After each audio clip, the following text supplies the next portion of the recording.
ಯಾವುದೇ ಸರ್ಕಾರದಲ್ಲಿ ಕೋವಿಡ್ ಸಂದರ್ಭದಲ್ಲಿ 1 ಲಕ್ಷ ಜನ ವಾಪಸ್ ಕರೆಸ್ಕೊಂಡು ದುಡ್ಡು ಉಳ್ಸಾಕ ಕರೆಸ್ಕೊಂತ ಅಥವಾ ಯಾವ ಪುರುಷಾರ್ಥಕ್ಕೆ ಕರೆಸ್ಕೊಳ್ತು ಅವರು ಇದ್ದಿದ್ರೆ ಈ ಘಟನೆ ನಡೀತಾ ಇರಲಿಲ್ಲ. ಇಲ್ಲ, ಈಗ ನಾವು ಏನು ಬೇಕಾದರೂ ಸ್ಪೆಕ್ಯುಲೇಟ್ ಮಾಡ್ಬೋದು,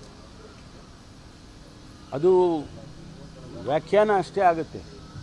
ಆದರೆ ಸತ್ತವ್ರು ಸತ್ರಲ್ಲ, ಲ್ಯಾಪ್ಸಸ್ ಆಗಿರೋದಂತೂ ನಿಜ ಅಲ್ವಾ? ಅದು ಯಾಕಾಯಿತು ಅಂತ ವಿಶ್ಲೇಷಣೆ ಮಾಡೋಣ.